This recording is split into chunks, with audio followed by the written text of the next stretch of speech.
Hello guys, आज हम लोग पढ़ने वाले हैं प्रकाश का परावर्तन तथा अपवर्तन, जो कि है क्लास 10 की फिजिक्स का पहला चैप्टर और चैप्टर नंबर 10 पे है। इसमें पढ़ने से पहले हम लोग जान लेते हैं इसका सिलेबस क्या क्या है। पहला तो है वक्र पृष्ठ द्वारा प्रकाश का परावर्तन, दूसरा है गोली दर्पण द्वारा प्रतिबिंब का बनना और तीसरा है गोली दर्पण से संबंधित जितनी भी परिभाषाएं छोटी मोटी सभी पढ़ना है। और चौथा है भैया इसमें दर्पण, और फिर क्या है उसके बाद पांचवा आवर्धन तथा आवर्धन सूत्र पढ़ना है। बस यही है चुटकुल्ला वाला। चलो देखते हैं। पहला तो इसमें पढ़ने से पहले हमको जानना होगा भाई कि प्रकाश क्या है, यानी लाइट क्या है। चैप्टर का नाम है भैया प्रकाश का परावर्तन तथा अपवर्तन, ठीक है। तो पहले हम लोग इसमें जानेंगे कि प्रकाश है क्या, इसकी स्टोरी आज हम लोग समझेंगे मस्ती में एकदम कि ये प्रकाश है क्या। देखो मान लो जैसे मैं यहाँ कमरे में पढ़ा रहा हूँ, ठीक है, कुछ भी बोल रहा हूँ यार ऐसे कैमरे पे आप लोग देख रहे हो, ठीक है। मान लो कि इस कमरे की हम लाइट बंद कर दें, स्विच ऑफ कर दें वहाँ से, ठीक है ना, पूरा अंधेरा अंधेरा हो जाएगा भाई साहब।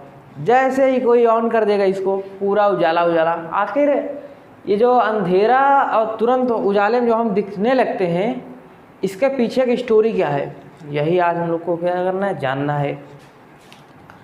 मान लो कोई यहाँ पे एक कमरा है अंधेरा वाला, यहाँ पे कोई एक वस्तु रखी हुई है, कोई एक वस्तु रखी हुई है यहाँ पे, ठीक है। पूरा अंधेरा है, क्या हमको यह वस्तु दिखाई देगी अंधेरे में? बिल्कुल नहीं।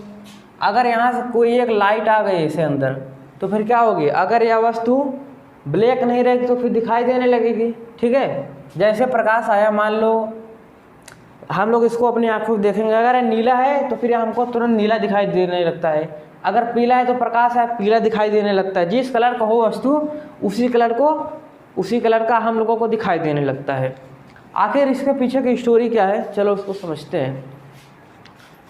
मान लो जैसे फिर एक बंद रूम है भाई, ये पूरा अंधेरा है इसमें,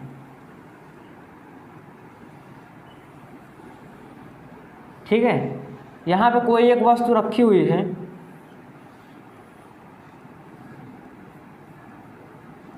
यहाँ पे कोई एक लड़का है, ठीक है। ये भाई साहब ये कोई एक लड़का है। अब बताओ इस कमरे में अंधेरा है, पूरा बिल्कुल अंधेरा, ठीक। अब यहाँ पे बताओ ये वस्तु दिखेगी नहीं इसको अभी। यहाँ जैसे हम एक मोमबत्ती यानी कैंडल को जलाते हैं भाई साहब,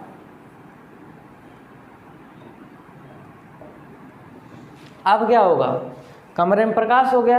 अब इसको समझो, जो हम प्रकाश को पहले ऑन करते हैं ना, या प्रकाश सीधा वस्तु कैसे हमको दिखती है प्रकाश में, इसको समझना है। जब हम इस प्रकाश को ऑन किए यानी मोमबत्ती को जलाए तो पहले प्रकाश इस बुक पे आएगा और फिर इस बुक से प्रकाश के कुछ कण जो है ना वापस टकराकर हमारी आँखों में आता है भैया। हमारी आँखों में क्या करता है? प्रवेश करता है। तो हमारी जो वस्तु होती है वह दिखाई देने लगती है। मतलब समझो कि प्रकाश जो है हमको वस्तुओं को दिखाता है। पहले प्रकाश यह वस्तु थी ना, यहाँ पे कोई एक लड़का खड़ा कर दिए भाई साहब, ये प्रकाश आया। अब इस वस्तु पे प्रकाश पड़ेगा। अब प्रकाश इस वस्तु पे पड़ने के बाद यहाँ से टकरा कर जिसके आँखों में कुछ इसका प्रकाश का भाग जाएगा तो यह वस्तु क्या होगी? प्रकाशित हो जाती है। जब प्रकाश आता है तो वस्तु प्रकाशित हो जाती है, ठीक है। उसके बाद हमको दिखाई देने लगे। मतलब यानी प्रकाश पहले जो है वस्तु पे आता है, फिर वस्तु से टकरा कर रिफ्लेक्ट होकर वापस हमारी आंखों में आता है। तब हम जो है किसी चीज़ को देखते हैं, वह दिखाई देने लगता है कि कैसे कलर का है, कैसे है। एग्जाम्पल के थ्रू समझो, ये कमरा है मेरा, जो अभी बताया मैंने। यहाँ पर भाई लाइट को अगर कोई बंद कर दे, ठीक है, अंधेरा हो जाएगा। जैसे ही कोई लाइट को ऑन करता है एक एक वेग तुरंत प्रकाश पहले मेरे ऊपर पड़ता है, फिर इस कैमरे पे जाता है, ये समझो। फिर इस कैमरे पे जा रहा है, जो आप लोग देख रहे हो, प्रकाश आ रहा है मेरे ऊपर, यहाँ से रिफ्लेक्ट होकर एक कैमरे में जा रहा है, तब मैं दिखाई दे रहा हूँ। मतलब समझो कि प्रकाश जो है हमको वस्तुओं को दिखाता है परंतु खुद नहीं दिखता। अगर इसकी परिभाषा लिखेंगे तो फिर एक सिंपल परिभाषा यही बन जाती है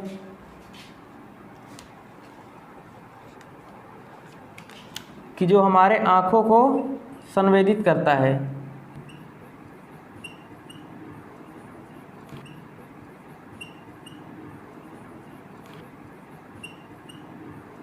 भाई साहब वह क्या कहलाता है, और प्रकाश कहलाता है।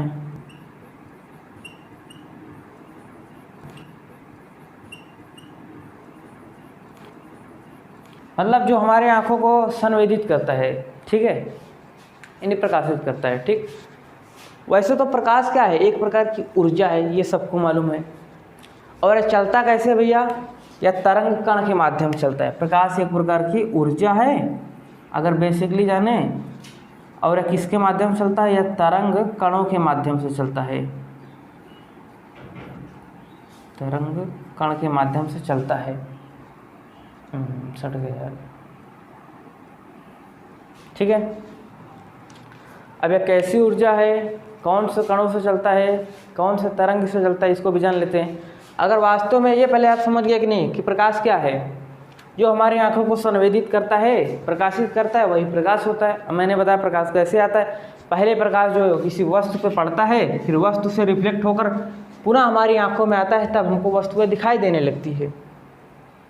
ठीक है, ये समझ गए। अब मेन बात आती है कि प्रकाश की प्रियर परिभाषा क्या होगी, उसको देखो। प्रकाश की अगर सही मायने में परिभाषा देखा जाए तो भाई साहब यही होगा। इसको मिटा देते हैं कि प्रकाश जो हमारी आंखों को संवेदित करता है। चलो यहाँ लिख दिया जाता है। प्रकाश में अनुदैर्ध्य तरंग होती है भाई साहब, जो कट कट के चलता है। ठीक है ना। अगर वास्तव में देखा जाए तो प्रकाश जो है एक प्रकार की विकिरण ऊर्जा है, एक प्रकार की विकिरण ऊर्जा है।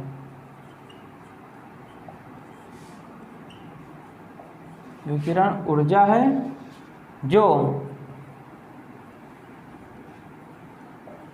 जो वैद्युत तरंगों, वैद्युत चुंबकीय तरंगों,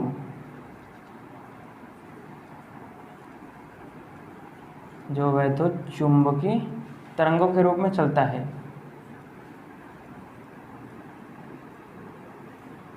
तरंगों के रूप में चलता है, प्रकाश कहलाता है।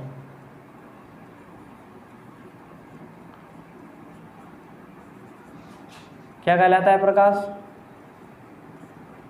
बस इतना समझ गया कि नहीं कि प्रकाश से एक प्रकार की विकिरण ऊर्जा। विकिरण मतलब किसी एक जगह से आ रहा है। मान लो इस कमरे में अगर मैं एक छोटी सी मोमबत्ती जला दूं, पूरा कमरा प्रकाशित हो जाएगा। मतलब विकिरण एक जगह से फैल जा रहा है। विकिरण ऊर्जा जो वैद्युत चुंबकीय तरंगों के रूप में चलता है, यानी उसमें एक आकर्षण रहता है किसके, वस्तु के प्रति, समझो। ठीक है ना कि आँख के प्रति एक संवेदनशीलता रहती है, यानी वस्तु के प्रति उसकी। ये समझ गए। अब देखो इसकी तरंग दैर्ध्य जो होती है ना भैया प्रकाश की, नोट में लिख लो यार, इसको बहुत जाने रहो। इसकी तरंग दैर्ध्य जो होती है ना प्रकाश की,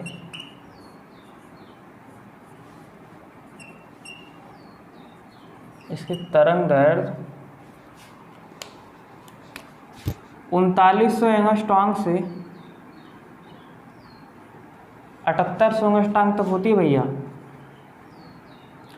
7800 एंगस्ट्रॉम तक होती है।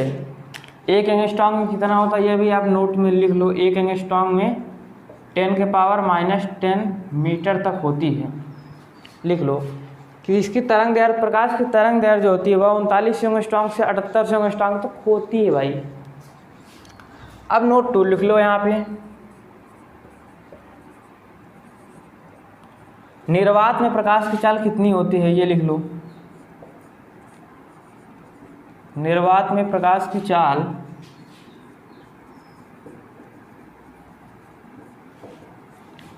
इसकी प्रकाश की चाल होती है भैया 3 × 10⁸ मीटर प्रति सेकंड।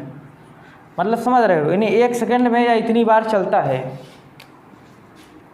मतलब एक सेकंड में या कितनी बार चलेगा, 3 × 10⁸ मीटर प्रति सेकंड बार चलता है। ठीक है, इसको नोट कर लो। और अब ये भी बात आती है कि भाई ये द्रव्य में कितना रहता है। ठीक है, तो ये भी लिख लो नोट 3 इसको, कि प्रकाश जो है द्रव्य में जो है ना,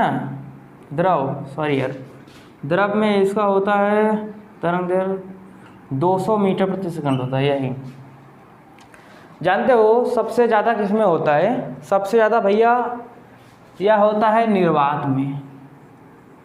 कहाँ पे? निर्वात। फिर उसके बाद आ जाता है गैस में, गैस जो स्वतंत्र रहता है।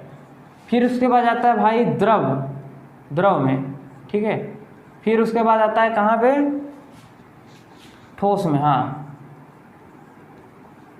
इसमें रहता है, जान लो सब बड़ा ही निर्वात ही रहता है, मतलब कोई माध्यम जरूरत नहीं, स्वतंत्र। ये समझ गया कि नहीं आप कि प्रकाश क्या है? जो हमको दिखाता है किसी वस्तु को, यानी जो हमारी आंखों को क्या करता है? संवेदित करता है, और प्रकाश कहलाता है। मतलब प्रकाश एक प्रकार की विकिरण ऊर्जा है जो वैद्युत चुंबकीय तरंगों के माध्यम से चलता है, वही प्रकाश है। इसको ध्यान रखे रहो कि वैद्युत चुंबकीय तरंग के रूप में चलता है। बहुत विकल्प में पूछ सकता है कि प्रकाश कैसी ऊर्जा है भैया, तो प्रकाश एक प्रकार की विकिरण ऊर्जा है भाई। चलिए इसको नोट कर लीजिए। अब हम बताते हैं प्रकाश की कुछ प्रॉपर्टीज, यानी गुण उसके। इसकी तरंग दैर्घ्य 39 एंगस्ट्रॉम से, द्रव भैया इसका होता है 200 मीटर प्रति सेकंड, निर्वात में 3 × 10⁸ मीटर प्रति सेकंड। ध्यान में रखे रहो इसको। अब चलिए हम बात करते हैं कि प्रकाश के गुण क्या होते हैं, ठीक है। बिल्कुल मस्ती में पढ़िए आराम से, कोई दिक्कत नहीं है।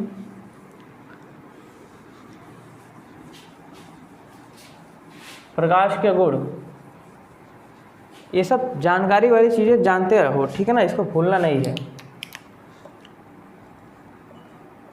प्रकाश के गुण देखो, पहला तो इसका जो गुण होता है ना मेरे भाई, कि वह सीधी रेखा में गमन करती है। प्रकाश,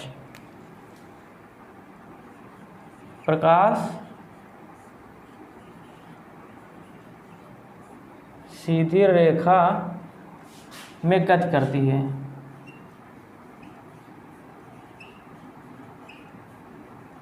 अब ये कैसे गति करती है इसको भी जान लो। जानते हो ना कि प्रकाश एक सीधी रेखा में चलती है, तभी हमारी लोग की जो परछाई होती बनती है कि सूर्य किधर है, उसका प्रकाश जिस तरफ से आएगा परछाई उधर ही बनेगी।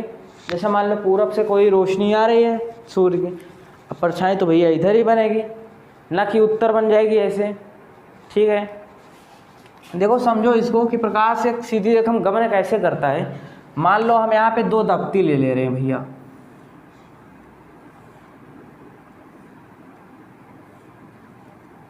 एक ये ले लिए, अब यहाँ पे खोल कर देना है, और एक बड़ी दफ्ती इसके पीछे ले लो, छोटी या जो ले लो,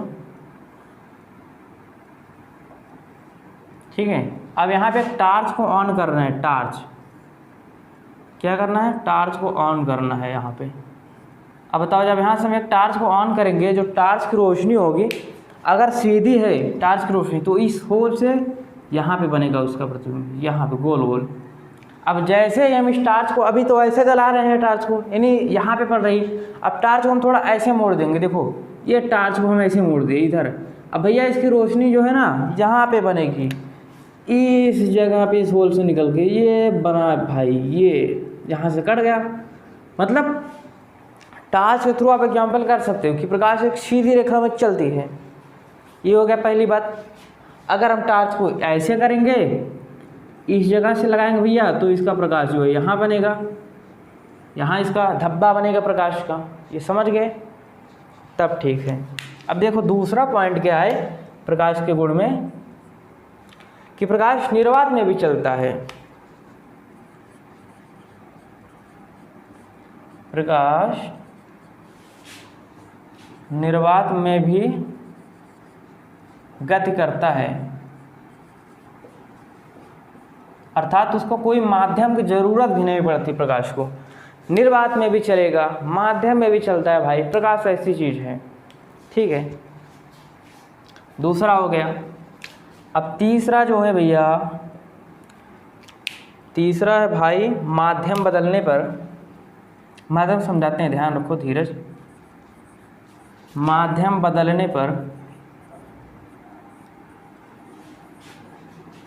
प्रकाश की चाल बदल जाती है, प्रकाश की चाल बदल जाती है।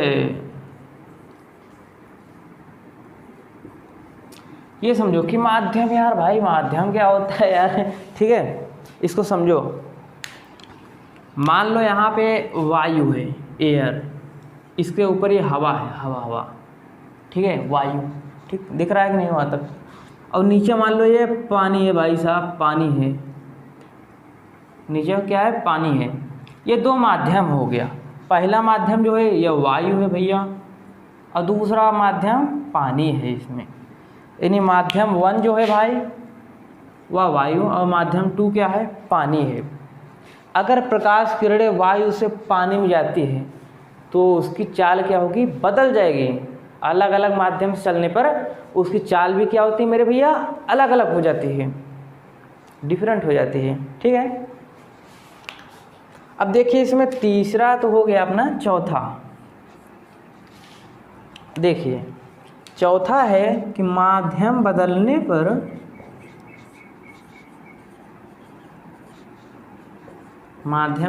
पर प्रकाश की तरंग दैर्ध्य में, प्रकाश की तरंग दैर्ध्य बदल जाती है, तरंग दैर्ध्य बदल जाती है। ये भी बड़ी अच्छी बात है भैया कि अलग अलग जो है माध्यम में चलेगा तो फिर उसकी तरंग दैर्ध्य भी क्या होगी, अलग अलग डिफरेंट हो जाएगी। मान लो भाई कांच में जा रहा है, वायु में जा रहा है, पानी में जा रहा है, तो उसका अलग अलग ही होगा ना, 4 अलग माध्यम अलग भैया। किंतु हाँ, आवृत्ति जो है प्रकाश की वह नहीं बदलेगी। ये लिख लो, 5वां बंद हो गया एक, कि माध्यम बदलने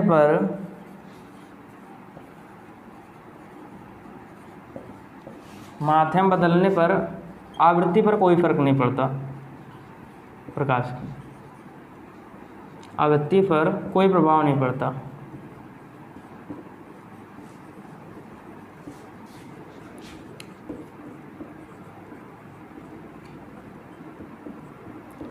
कोई प्रभाव नहीं पड़ता है जी भैया। अगर प्रकाश के माध्यम कितना बदले मगर उसका आवृत्ति सेम रहेगा। ये हो गए कुछ प्रकाश की प्रॉपर्टीज। एनी गुड भाई साहब। अगर कुछ ना समझ में आया यार तो वीडियो स्किप करके भागना नहीं यार, एक बार कमेंट तो करके जाना कि यह टॉपिक नहीं समझ में आया, थोड़ा और मैं इम्प्रूव करूँ कि कैसे पढ़ाया जाए, ठीक है। ये चीज़ ज़रूर बताना कि थोड़ा समझाने का तरीका और बेस्ट किया जाए, कि नहीं समझ में आया, आ रहा है कि नहीं आ रहा है। आप कमेंट करके जाइएगा, ऐसे मत भागिएगा, ठीक है। चैनल जरूर सब्सक्राइब कीजिए, अच्छा लगे थोड़ा बहुत तो। अब इसको हम लोग मिटाते हैं, अब अगला चीज़ देख लेते हैं भाई। प्रकाश किरणों की पारस्परिक अनिर्भरता। एक क्वेश्चन ये भी बनता है कि क्या प्रकाश की 2 किरणें आ रही हैं, क्या एक दूसरे को प्रभावित करेंगी कि नहीं भैया। बहुत अच्छा सवाल है यार, ठीक है। जानकारी रखनी चाहिए, मस्ती में यार पढ़ते रहो, ठीक है ना। कोई बोरिंग वगैरह नहीं कि भाई हमको सिलेबस कंप्लीट करना है, अरे करा देंगे भाई, टेंशन मत लो, मस्ती में जानते रहो बस। घर पे पढ़ाई करो मस्त, बिल्कुल बिंदास। अब बात आती है कि प्रकाश किरणों की पारस्परिक अनिर्भरता, कि क्या प्रकाश किरणें एक दूसरे पे निर्भर करती हैं या कुछ प्रभाव डालता है दूसरे को, ये देखना है।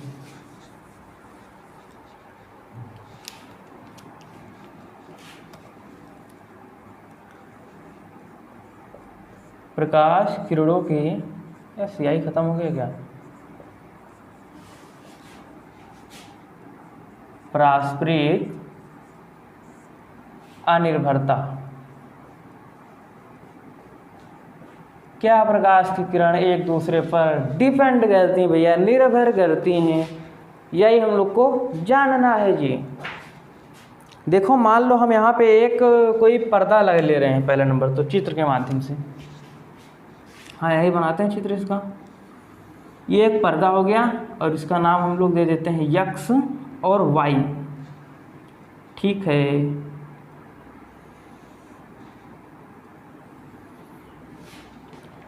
देखो इसको पहले तो हमें, यह कोई वस्तु है नीला वाला,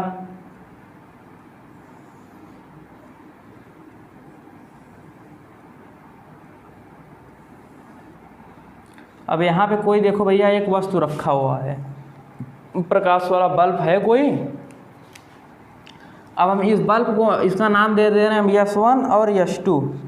यहाँ पे जब कोई हम बल्ब को ऑन करेंगे, ये कोई वस्तु है, कोई पाइप है एक प्रकार से जिसमें छेद है, ठीक है, यह एच हो गया जहाँ छेद है। अब बताओ जब हम इस प्रकाश को S1 को ऑन करते हैं तो फिर यह जो लाइट है निकल कर इस रोशनी में इस होल में से यहाँ पे आएगा, जिसका नाम हम दे दे रहे हैं L2।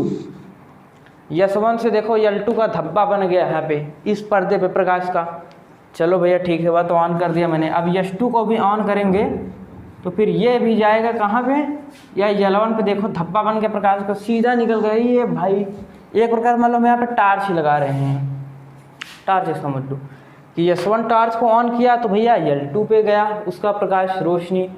अगर हम S2 को ऑन करते हैं तो L1 पे जाता है उसका प्रकाश। अब बताओ अगर हम S1 को मान लो बंद कर देते हैं तो इस पे कोई प्रभाव पड़ रहा है क्या? S2 पे कुछ नहीं पड़ रहा है ना। देखो ये भाई अपना काम कर रहा है, ये S2 से जल रहा है, L1 पे उसका प्रकाश का जा रहा है रोशनी, कोई दिक्कत नहीं। अगर हम इसको फिर ऑन कर देते हैं भैया S1 का, या फिर भी अपने स्थान पर पहुंच जाएगा L2 पे, कोई दिक्कत नहीं। अगर हम इसको बंद करते हैं तो इस पर भी S1 पे भी कोई फ़र्क नहीं पड़ेगा, वह L2 पे चलता रहेगा। तो इसका कहने का मतलब है कि प्रकाश की किरणें पारस्परिक एक दूसरे पर निर्भर नहीं करती हैं, बस समझने के लिए था। अब अगला देखिए प्रकाश का परावर्तन क्या होता है।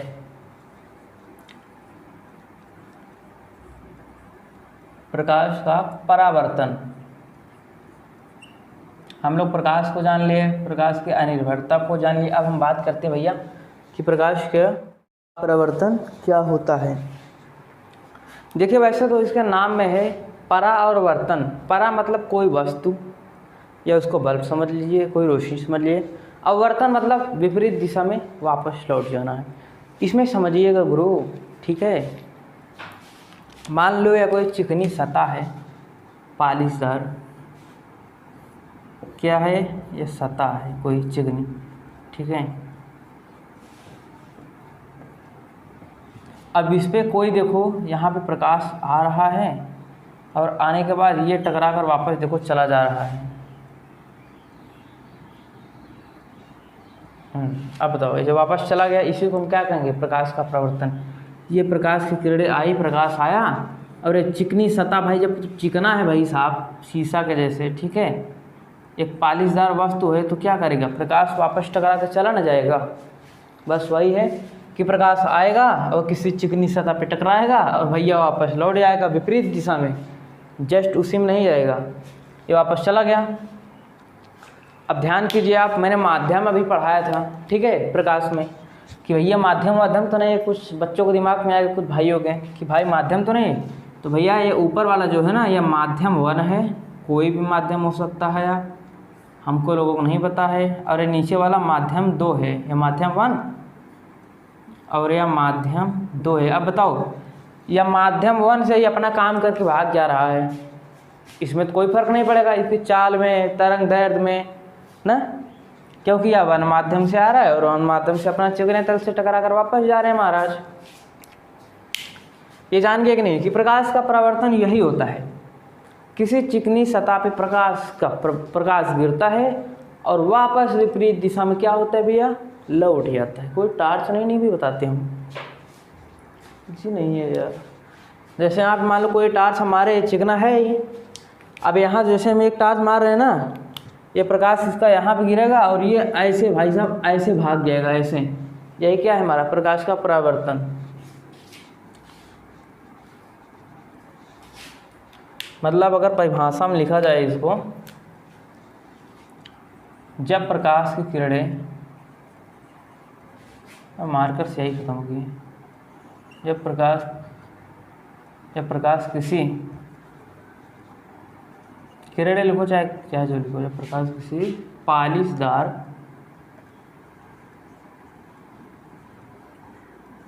व चिकने तल पर गिरता है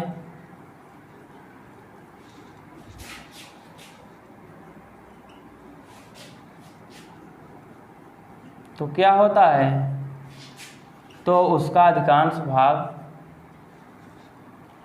यार मार्कर नहीं चल रहा है ये, तो उसका अधिकांश भाग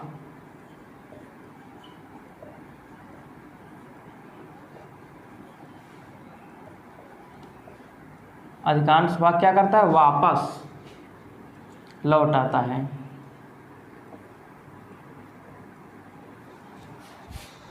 तो उसका अधिकांश भाग वापस लौट आता है। तो चिकने तल से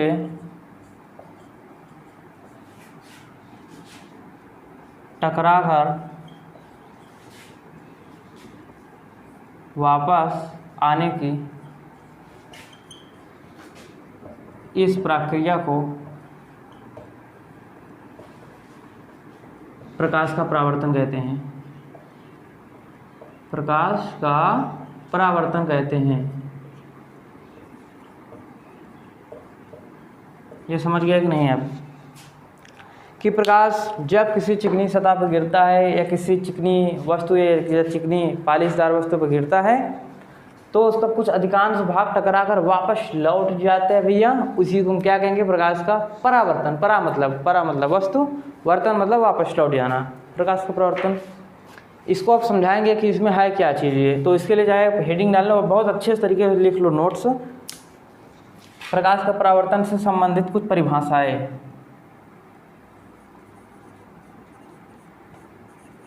प्रकाश के परावर्तन से संबंधित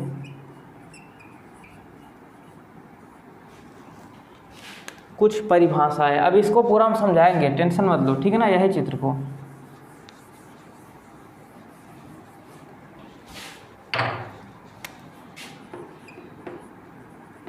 कुछ परिभाषाएं, ठीक है,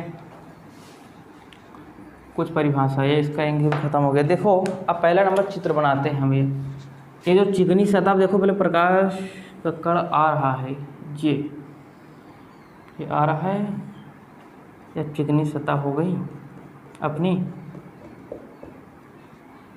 ये जो आ रहा है इसको ए, और यह जहाँ पर आ रहा है इसको नाम हम दे रहे हैं बी, और यह जहाँ से जा रहा है टकराकर उसको हम सी नाम दे रहे हैं।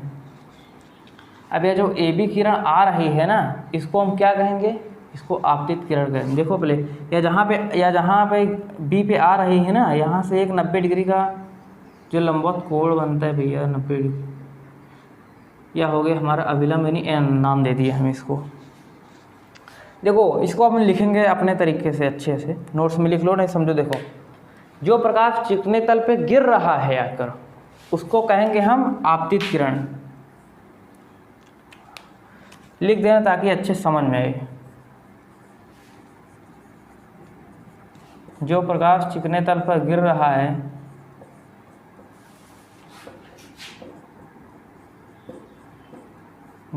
है उसको कहेंगे हम आपतित किरण। वह आपतित किरण है, वह आपतित किरण है। तो अब जान गए इसका नाम है आपतित किरण। ए बी को हम क्या कहते हैं भैया, ए बी को हम कहते हैं आपतित किरण। आपतित किरण, समझ गए, ए बी यानी आपतित किरण। और देखो दूसरा, जो चिकने तल से टकराकर वापस जा रहा है,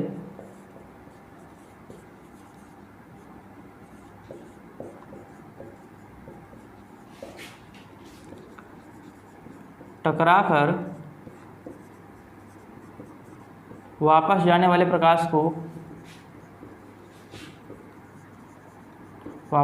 प्रकाश को, क्या कहेंगे भैया, परावर्तित किरण। मतलब परावर्तित किरण, वो चला जा रहा है।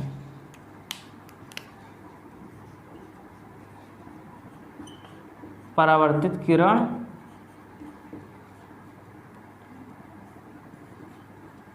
कहते हैं। मतलब यह हो गई हमारी परावर्तित किरण।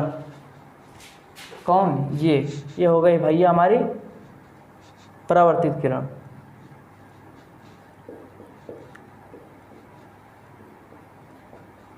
समझ गए। अब ये जो ये बिंदु बन रहा है, ये जो डैश डैश मैंने खींचा है, इसको क्या कहेंगे हम, अभिलंब, जो 90 डिग्री पे खड़ा है भाई साहब, बिल्कुल। प्रकाश यहाँ पर गिर रहा है, तीसरा बन जाएगा अपना, दिखाई दे रहा है ना यहाँ तक भैया।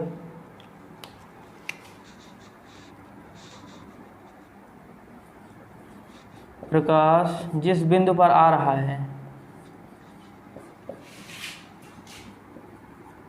जिस बिंदु पर गिर रहा है बी, गिर रहा है मतलब बी को क्या कहेंगे हम? आपतन बिंदु।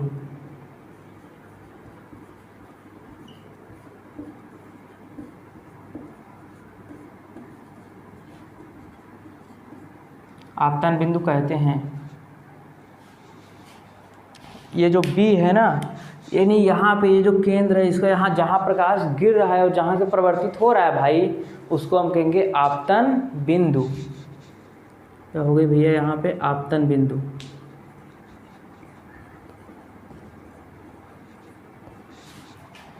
ये तीसरा। अब चौथा देखो, इसमें दिखाई दे रहा है ना यहाँ पे, ये जो या तो एक दर्पण हो गया, ये जो चिकनी तर है ना, ये M1 और M2 से इसको शो करते हैं। इसको ऐसे समझ लो, ये M1 हो गया और ये M2 हो गया, ये नहीं, ये दर्पण का द्वारक है, ठीक। ये और यहाँ पे देखो A B और N, A B N, ये हो गया हमारा आपतन कोण। इसमें जो कोण बनेगा, हाँ ये ध्यान दो, यहाँ देखो एक कोण भी बन रहा है, ये और एक कोण इधर बन रहा है, ठीक है। इसको हम कहेंगे आपतन कोण, आपतन कोण। और भैया ये वाले कोण को हम कहेंगे परावर्तन कोण। अब इसको भी लिख लो कि A B N को आपतन कोण कहते हैं, आपतन कोण बनता है। और इसमें एक पांचवा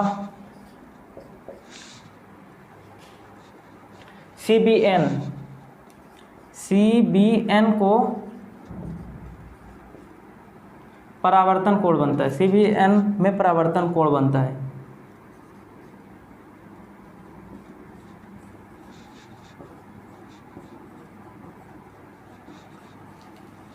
ठीक है, ABN को आपतन कोण कहते हैं। या लिखो ABN में, सॉरी यार कहते लिखना था वहाँ पे, तो ये समझ गए कि नहीं आप? आपतन AB जो होती है वह आपतित किरण, और BC जो होती है मेरे भाई यानी जाने वाली किरण, परावर्तित किरण। और ABN में जो कोण बनेगा यहाँ पे वह हो गया हमारा आपतन कोण। और CBN में जो कोण बनता है भैया वह हो गया हमारा परावर्तन कोण। और जो N और B है ना, इसको भी लिख लो।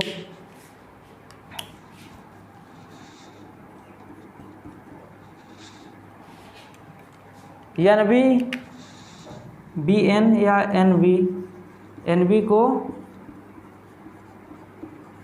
अभिलंब कहते हैं, जो 90 डिग्री पे वहाँ पे बना है।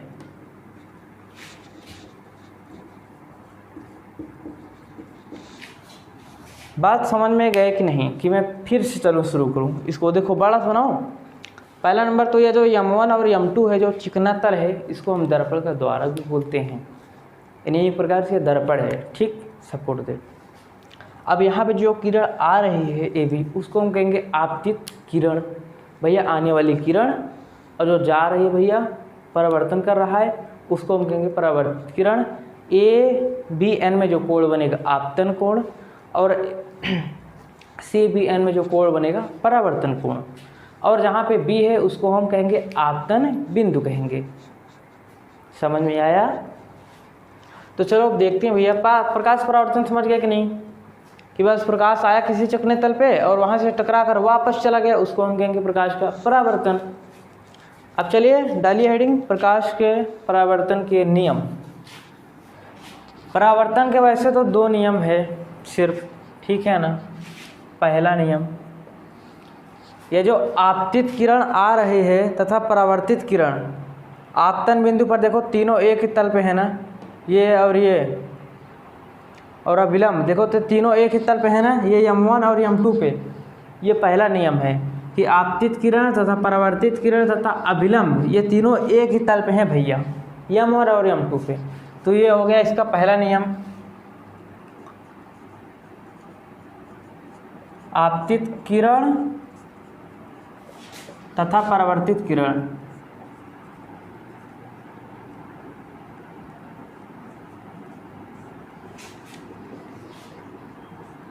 एवं अभिलंब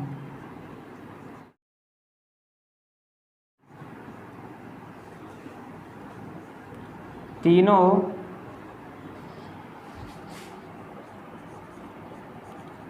एक ही तल पर रहते हैं।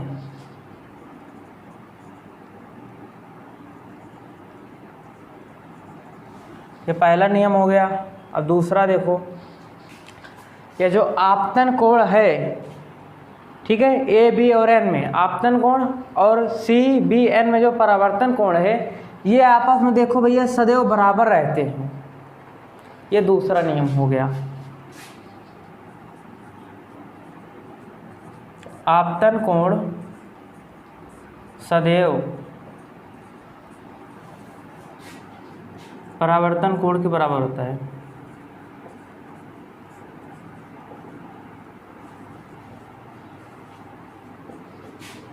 ये हो गया इसका खत्म कहानी।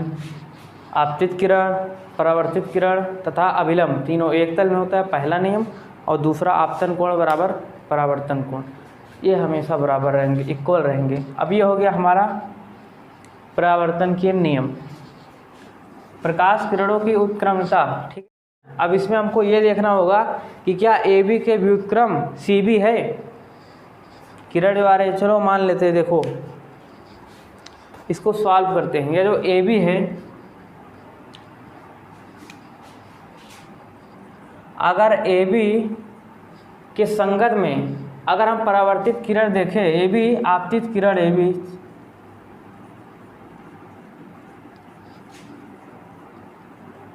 आपतित किरण क्या है भैया, ए बी है ना। आपतित किरण ए बी के संगत किरण, ए बी के संगत परावर्तित किरण क्या होगी, ए बी के संगत परावर्तित किरण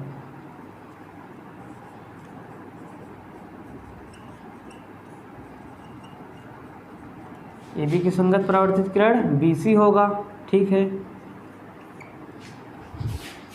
बी सी होगा। अगर मान लो भाई साहब हम मान लेते कि सी बी से आपतित किरण आ रही है, तो इसके संगत के परावर्तित किरण क्या होगी, तो भैया बस सीधी सी बात है कि बी ए क्या हो जाएगा, परावर्तित किरण हो जाएगा। इसमें बात बस इतनी छोटी सी है, क्या एक दूसरे के विक्रम होंगे, इक्वल रहेंगे दोनों, तो भैया सीधी सी बात है। अब चलिए हम मान लेते हैं कि सी बी क्या है, हमारी आपतित किरण है। यदि इसके विपरीत, यदि इसके विपरीत आपतित किरण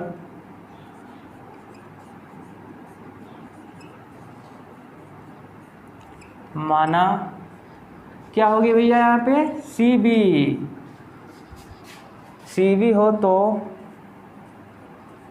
इसके संगत में हो, तो इसके संगत में, ओ भाई बोलते बोलते हम मालिक किया, इसके संगत में परावर्तित किरण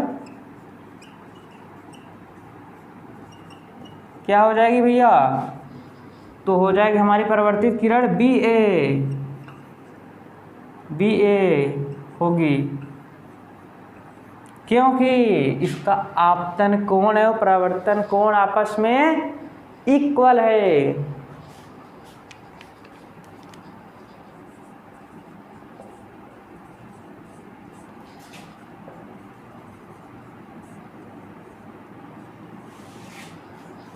इसका आपतन कोण एवं परावर्तन कोण बराबर है, इतना लिखो बस, बराबर है। तो ये एक दूसरे के उत्क्रमणी हैं, बराबर हैं। तो ए बी, तो किरण ए बी बी सी के, ए बी सॉरी भैया AB BC के उत्क्रमणी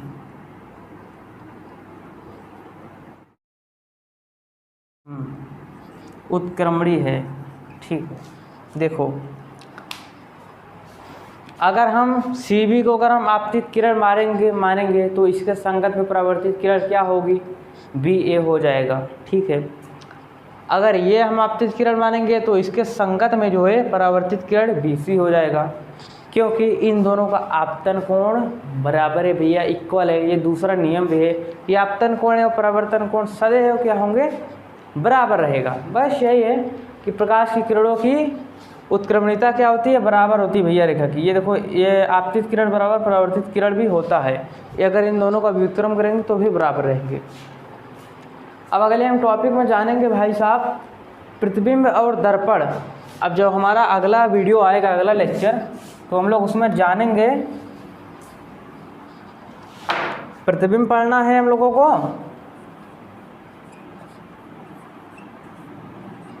प्रतिबिंब एवं दर्पण पढ़ना है, मतलब गोली दर्पण।